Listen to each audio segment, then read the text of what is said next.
자, 현재 미국과 이란 측에서 계속해서 갈등이 악화가 되고 있는 모습이에요. 자, 그러면서 이란의 정권 교체, 노골적인 트럼프, 지도자 선정 관여하겠다라는 이슈가 나와주고 있는데, 최근까지만 해도 이런 일이 발생이 되니까 어떻게 돼요? 국내에 있는 코스피 시장이 전체적으로 박살날 수밖에 없는 상황이 발생이 되었다는 거예요. 자, 하지만 실질적으로 그 이후로 어떤 일이 발생이 되었냐? 미국 측에서 이란에 직접적인 공격이 나와주면서 이러한 불안한 요소를 어느 정도 해소시키고 있는 모습이 나와주고 있었다는 거예요. 자, 그러면은 이러한 시나리오가 나와주고 있을 때 삼성전자에는 어떤 일이 발생이 되었냐? 현재 미국이 좀 불안정한 흐름을 보여주고 있었기 때문에 AI 반도체적인 부분에서 미국한테 팔아먹긴 좀 애매한 흐름이 나왔다라는 거예요. 자, 이런 식으로 시장이 해석이 되니까 전체적으로 하락이 나왔지만 앞서 말씀드렸다시피 이러한 불안정한 요소를 어느 정도 해소시켜줬기 때문에 다시 한번 AI 섹터가 원활하게 거래가 되지 않을까라는 흐름을 보여주고 있었습니다. 자, 이로 인해서 AI 데이터 센터 전력 수급에 대해서 지금 미국 측에서는 급한 모습을 보여주고 있습니다. 자, 그리고 두산너빌리티가 가스터빈 7기 추가적으로 계약한 모습이 나와주고 있었는데, 자, 최근 들어서 두산너빌리티와 미국이랑 긴밀한 흐름을 보유하고 있는데, 자, 이 내용에서 충분히 나와주고 있었던 게 바로 AI 데이터 센터가 핵심 키워드라는 거예요. 자, 결국에는 이란과 미국과 불안정한 흐름을 보유하고 있었지만 미국 측에서는 결국에는 AI 데이터 센터 전력 수급을 아직까지 집중적으로 공략을 하고 있다는 거예요. 자, 그 말이 뭐냐? 이란과 미국이 전쟁을 하더라도 결국에는 AI 데이터 센터는 건설을 해줄 것이다라는 거예요. 결국에 삼성전자와 SK 하이닉스의 HBM 같은 경우는 미국에게 판매를 할 수밖에 없는 상황에 놓여지고 있다라고 말씀드리는데, 최근에 삼성에게 악재 아닌 악재가 나와주고 있었죠. 현재 압박 수위를 높이고 있었던 삼성전자의 노조 9.11쟁의 찬반 투표가 이루어졌다, 뭐 이런 이야기가 나와주고 있는데, 사실상 노조가 지금 당장에서 삼성전자에게 시위를 한다라고 하더라도 삼성전자의 주가에는 큰 영향이 없다라고 판단이 되고 있어요. 최근 들어서 주가 하락이 나왔었던 요소는 노조 때문에 주가 하락이 나왔다라고 생각을 하신 분도 계시겠지만, 결국에는 이란과 미국 간에 이런 갈등이 있었기 때문에 주가가 상승과 하락이 반복이 될 뿐이지 노조라는 연관이 없다라고 풀이가 되고 있으면서, 현재로서 엔비디아 측에서는 GTC에서 HBM4 여기에 대한 경쟁을 본격화시킨 모습이 나와주고 있었고, 삼성과 SK 하이닉스는 여기에 대해서 본격적인 출격이 이루어질 것이다 라고 기사가 나와주고 있었는데, 삼성전자, SK 하이닉스 지금 현재 이러한 부스를 마련함으로써 HBM4 등등 각자 기업의 기술력을 전시하고 있는 모습이 나와주고 있었습니다. 자, 그러면서 차세대 AI 가속기 베라루빈 공개 예정이 나와주고 있으면서 HBM4 공급 경쟁 승패 분수령이 현재로서 업계의 관심을 끌고 있다라고 말씀드리는데, 자, 어찌됐건 엔비디아 측에서도 지금 마찬가지로 HBM4에 대해서는 분주한 흐름을 보유하고 있고, 여기에 맞는 GPU도 곧 출시가 될 예정이다라고 하는 거예요. 자, 그 말이 뭐냐? 결국에는 HBM4 여기에 대해서는 앞으로도 수요가 증가가 될 수밖에 없는 상황에 놓여 있다라고 말씀드리면서, 삼성전자는 여기에 대한 기대감이 추가적으로 부여가 될 수밖에 없다라고 풀이가 되면서 다시 한번 20만원대를 뚫고 올라가 주지 않을까라고 풀이가 되고 있는데, 자, 지금까지 내용을 봤을 때 삼성전자에게는 어떤 결론을 내릴 수가 있냐? 최근에 주가가 잠시 하락에 나왔으나 아직까지도 매도할 시기는 아니다라고 말씀드리겠습니다. 자, 그리고 최근에 보시면은 코스피가 6,300원대까지 상승세를 그려주다가 전반적으로 주도 섹터가 흔들리는 모습이 나와주면서 5,000원 라인대까지 하락이 나왔어요. 그리고 난 이후로부터 다시 한번 횡보가 나와주고 있는데,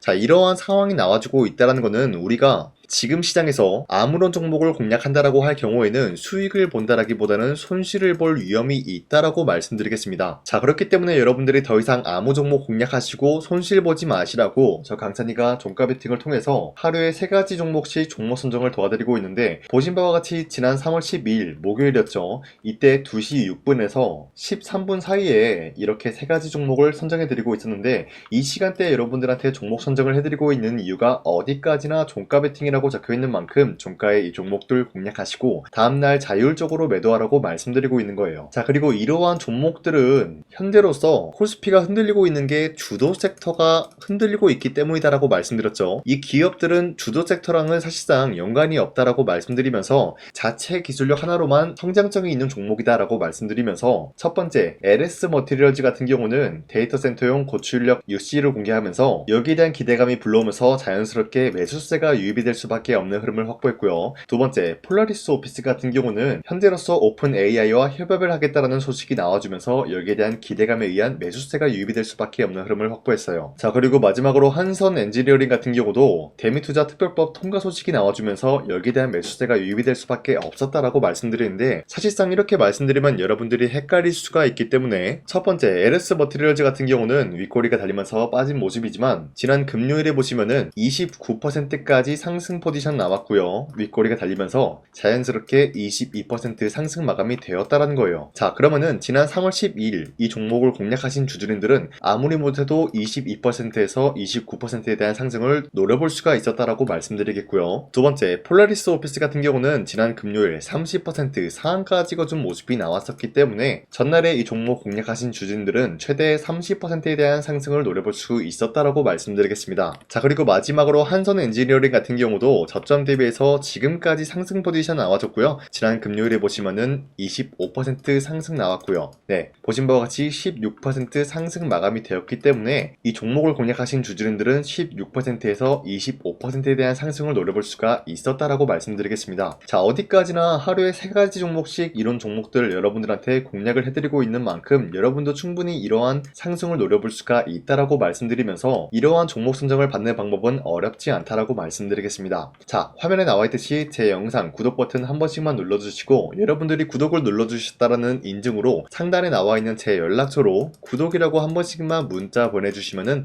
여러분들한테 하루에 3가지 종목씩 이런 종목들을 공략 도와드리고 있기 때문에 우리 함께 이러한 종목을 받아갔으면 좋겠습니다. 우선 제 영상에 구독과 좋아요 이거 한 번씩만 눌러주시길 바라겠고요. 지금까지 제 영상을 끝까지 시청해주신 우리 주주님들한테 제가 한 가지 선물을 드리고 싶어서 말씀드리겠습니다. 자, 우선은 그 선물을 드리기 전에 제가 여러분들한테 그동안 어떤 종목들을 공략을 해드렸는지 잠깐 말씀드릴까 하는데요. 제가 여러분들한테 2024년도 11월 4일 이때 하나오션 27,000원 라인 때 추천해드린 거 아시는 분들은 아시는데요. 자, 이러한 내용을 여러분들한테 문자받아 사이트를 통해서 대량으로 문자를 발송했었던 내역이 그대로 남아있어요. 자, 보신 바와 같이 2024년도 11월 4일 오전 8시 28분에 장 시작하기 전에 여러분들한테 하나오션은 강산이 상반기 히든 종목으로서 무조건 공략을 해야 되는 종목이다 라고 말씀드렸어요. 자, 이때 매수가 27,000원 라인대를 잡아드리고 있었던 이유가 이때 당시 미국의 군함 대규모 발주 소식과 트럼프가 동맹국을 이용할 것을 예고하고 있으면서 한국 조선기업은 큰 수혜를 입으면서 주도 섹터로 전환이 될 수가 있는 흐름이다 라고 말씀드렸는데, 자, 이때 보신 바와 같이 발신번호 상단에 나와 있는 제 연락처랑 일치한 모습을 확인할 수가 있습니다. 자, 이 번호를 지금까지 쓰고 있는데 이때 당시 문자가 423건 발생하면서 우리 구독자 423분, 이분들은 하나오션 매수가 27,000원 라인을 공략을 해야 된다라는 문자를 받아오셨을 거예요. 자, 이뿐만이 아니라 두 번째 이슈페타시스 같은 경우도 마찬가지로 2024년도 12월 12일 21,000원대 라인을 공략을 해야 된다라고 말씀드렸는데, 자, 보시면은 이때 종목 선정을 해드리고 있었던 이유가, 자, 이때는 좀 재밌었어요. 유상증자를 통해서 이슈페타시스가 제2호 회사를 인수하려고 하는 목적이 나왔는데, 자, 어디까지나 제2호 회사를 인수하는 게 이슈페타시스에게는 큰 악재가 될 수밖에 없었어요. 그 이유가 뭐냐? 바로 주주들 돈으로 PCB 기판에서 2차 전지 산업을 진행을 하겠다라는 의지가 나왔었기 때문에 주주들의 반발이 심할 수밖에 없는 상황이었죠. 자, 그런데 금가번으로 인해서 유상증자가 불발이 되고 있었어요. 자, 이러한 상황이 지속이 된다라고 할 경우에는 결국에 이슈페타시스는 어떻게 되냐? 제2호 회사에 대한 인수 포기가 나올 수밖에 없었다라는 거예요. 그 말이 뭐죠? 주가 회복이 될 수밖에 없는 전망이 보여지고 있었기 때문에 여러분들한테 저점 구간인 2만원 라인대를 공략을 해야 된다라고 말씀드렸습니다. 자, 이때 보시면은 문자 723건 발생한 모습이 나왔었고요. 우리 구독자 723분, 이분들은 이슈페타시스 저점을 잡을 수 있는 기회가 주어졌다는 거예요. 자, 그리고 마지막으로 부산노빌리티 같은 경우도 마찬가지로 2024년도 12월 27일 18,000원 라인대 여러분들한테 추천을 해드렸었는데, 자, 이때 이 종목을 추천했었던 이유가 전 세계적으로 원전에 대한 수요가 증가가 되고 있고 북미와 유럽 여기에 대한 진출 기대감이 있었기 때문에 매수세가 유입이 될 수밖에 없는 전망이 나와주고 있었고 주도 섹터까지 노려볼 수 있는 흐름을 갖췄다라는 거예요. 자, 그로 인해서 여러분들한테 두산노빌리티 18,000원 라인대 잡아드리면서 우리 구독자 921분, 이분들만큼은 이 종목을 공략을 할 수가 있게 도움을 드리고 있었다라는 거예요. 자, 마찬가지로 12월 27일 장 시작하고 난 이후로부터 여러분들한테 선정을 도와드리고 있었고 상단에 나와 있는 제 연락처 그대로 일치한 모습을 확인할 수가 있었습니다. 자, 이런 식으로 여러분들한테 2024년도에는 3가지 종목들을 공략을 도와드리고 있었습니다.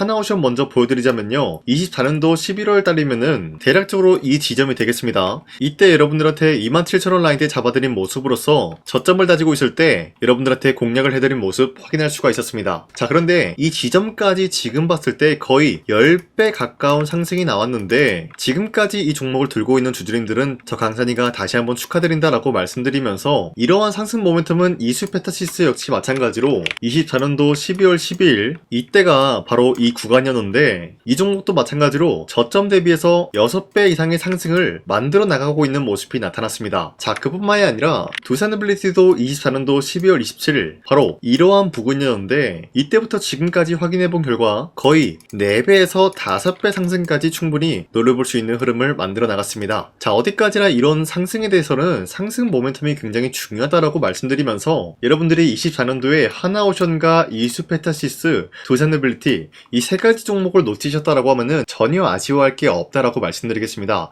자, 오늘 말씀드릴까 하는 종목도 이러한 상승 모멘텀을 충분히 갖출 수가 있는 종목이다라고 말씀드리겠고요. 제가 오늘 말씀드리고 있었던 3배 이상 폭등을 기대할 수 있을 만한 그런 종목 바로 말씀드릴까 하는데요. 자, 오늘 이게 말씀드렸던 제가 3배 이상의 폭등 랠리를 만들어낼 수가 있는 그런 종목이다라고 말씀드리는데요. 사실상 장기간 동안 하락의 추세가 나와주고 있는 모습이었지만 거래량 보면 알 수 있듯이 세력들이 하락세가 돌입이 된다라고 하더라도 쓸어담고 있는 모습이 나타나고 있습니다. 자, 그 결과 현재로서 다시 한번 이러한 반등 포지션이 나와주고 있는 모습인데요. 여기에 대해서 우리가 가장 눈여겨봐야 될 흐름이 어떤 것이냐면은 수급 현황이다라는 거예요. 현재 외인과 기관들은 지금 이러한 지점 쓸어담고 있는 모습이 나와주고 있고 반등 구간이든 하락세든 아랑곳하지 않고 쓸어담고 있는 모습이 나와주고 있어요. 자, 어떻게 보면 이러한 구간이 매집 구간이다라고 말씀드릴 수가 있는데요. 이 종목이 어떤 종목인지 분석을 해본 결과 굉장히 충격적인 결과가 나왔다라는 거예요. 바로 현대차와 테슬라 같은 경우가 로봇 산업에 대해서 경쟁을 하는 구도가 나와주고 있습니다. 보신 바와 같이 현재로서는 현대차의 아틀라스 그리고 테슬라의 옵티머스 같은 경우가 각자의 기술성이 전 세계적으로 인정받고 있는 모습이 나와주고 있는데 테슬라는 어디까지나 로봇 섹터가 두 번째 기획이었죠. 자, 첫 번째는 기본적으로 전기차였고요. 두 번째는 로봇, 그리고 마지막으로 스페이스 항공 관련되어 가지고 단계별로 성장성이 뚜렷한 모습을 연출하고 있어요. 자, 그런데 이러한 상황 속에서 현대차가 로봇 관련되어서 기술력을 뽐내고 있다는 것은 테슬라가 이를 견제하기 위해서 어떤 것을 만들어낼 것이냐? 당연히 로봇에 대한 시장 선점을 위해 나서기 위해서 분주하게 움직일 수밖에 없는 상황이 나타난 거예요. 자, 그러면 기본적으로 어떤 일이 발생이 되냐? 로봇에 대한 수요는 증가가 될 수밖에 없는 상황이다라는 거예요. 자, 그러면은 로봇의 수요가 증가가 된다라는 거는 기본적으로 로봇에 들어가는 부품 같은 경우도 수요가 증가될 수밖에 없는 상황이 나타난 것이죠. 자, 그런데 로봇에는 액추에이터 등등 굉장히 많은 부품이 들어가는데 그러한 부품들 중에서 우리가 한 가지 종목을 선정을 한다라고 할 경우에는 막대한 상승세를 노려볼 수 있는 기회까지 주어진다는 거예요. 자, 그런데 이러한 로봇 산업에 들어가고 있는 메모리 기술이 바로 LPDDR5다라는 건데 이러한 기술력을 쉽게 말씀드려서 정보를 처리할 수 있는 능력을 갖추고 있는 것이 바로 LPDDR5다라는 거예요. 자, 앞서 말씀드렸다시피 로봇에 대한 수요가 증가가 된다라고 하면은 기본적으로 부품 같은 경우도 수요가 증가가 된다라고 말씀드렸는데 현재로서 DDR5 같은 이런 메모리 카드가 수요가 폭증이 됨으로써 가격 또한 마찬가지로 폭증이 되고 있다는 거예요. 자, 실질적으로 8만원에서 10만원대 하던 메모리 카드 같은 경우도 현재로서는 수요 폭증에 따라서 40만원에서 50만원까지 가격적인 부분이 4배에서 5배나 상승이 되고 있는 모습이 나타나고 있다는 거예요. 자, 그러면은 사실상 메모리 관련된 종목을 지금 매수한다라고 할 경우에는 이미 고점에서 매수한 거나 다름없기 때문에 DDR 관련된 종목을 지금에서 공략하기는 굉장히 버겁다라는 거예요. 자, 하지만 로봇에 들어가는 것은 기본적으로 LPDDR5만 있는 게 아니라 2170 배터리도 대량으로 탑재가 될 수밖에 없다라는 거예요. 자, 그런데 지금 상황에서 우리가 2170 배터리 관련주를 잡기에는 너무나 많은 종목이 있다라는 거예요. 자, 하지만 그럼에도 불구하고 우리가 21700 배터리 관련주를 반드시 공략을 해야 되는 이유가 뭐냐면요, 바로 테슬라의 로봇 관련주는 지금 일론 머스크가 계획을 하고자 하는 방향성의 두 번째 섹터라는 거예요. 자, 그리고 앞서 말씀드렸다시피 일론 머스크의 마지막 계획은 바로 우주 스페이스, 우주항공 관련된 기술력을 보유를 하는 것이 목적이다라는 거죠. 자, 그런데 스페이스X에 투입이 되고 있는 것이 바로 21700 배터리이기 때문에 2170 배터리의 수요는 앞으로도 점차 증가가 될 수밖에 없는 상황이기 때문에 우리가 2026년도 반드시 잡아야 될 종목은 2170 배터리다라고 말씀드립니다. 말씀드리겠습니다. 자, 그런데 기본적으로 2170 배터리 관련주를 아무 종목이나 공략을 하는 것이 아니라 국내 소부장 기업들 중에서 테슬라의 2170 배터리를 만들기 위해서 필수한 기술력을 납품을 해주는 기업이 있다는 거예요. 자, 그런데 이러한 기업의 성장성은 앞으로도 분명히 뚜렷할 수밖에 없는 게 앞서 말씀드렸다시피 전기차에도 들어가고 있고 로봇 섹터에도 들어갈 수밖에 없는 흐름 만들어냈다라는 거예요. 자, 그뿐만이 아니라 스페이스라는 막대한 사업에도 투입이 될 수밖에 없는 흐름이다라고 말씀드린 만큼 우리가 국내 이 기업을 반드시 공략을 하게 될 경우에는 막대한 상승세를 노려볼 수가 있다라고 말씀드리겠습니다. 자, 이러한 구조가 있었기 때문에 여러분들한테 이렇게 말씀을 드리고 있는 것인데, 현재 이러한 구간에서는 외인과 기관들이 쓸어담고 있는 모습이 나와주고 있었고, 그동안 주가가 하락세가 돌입이 되더라도 계속해서 거래량이 발생이 되면서 매수세가 들어와주고 있었다는 거예요. 자, 긴말하지 않겠습니다. 이 히든 종목을 여러분들이 꼭 받아보고 싶다라고 하시는 분들은 상단에 나와 있는 제 연락처로 구독이라고만 문자 한 번씩만 보내주시면요, 제가 선착순 1000명한테만 이 하나오션 그리고 이 스페타시스 두 사너빌리티 여러분들한테 증명을 해드리고 있었던 것처럼 이 1000분한테만 이 종목명이 뭔지 여러분들한테 문자로 발송해드리겠습니다. 지금까지 제 영상 끝까지 시청해주신 저 강산이 찐 구독자님들, 이분들한테만 이렇게 히든 종목을 선물해드리고 싶어가지고 준비한 거니까요, 반드시 구독이라고 문자 보내주시길 바라겠습니다. 이게 날마다 오는 종목이 아니기 때문에 지금 여러분들이 저한테 문자 안 보내주시고 그때 가서 후회하지 마시고요. 선착순으로 1000명이기 때문에 지금 빠르게 상단에 나와 있는 제 연락처로 구독이라고 문자 한 통씩만 남겨주시길 바라겠습니다. 자, 지금까지 제 영상 끝까지 시청해주신 우리 주주님들 다시 한번 감사드린다 라고 말씀드리면서 영상 마무리하도록 하겠습니다. 자, 지금까지 강산이었습니다. 다음 시간에 뵐게요.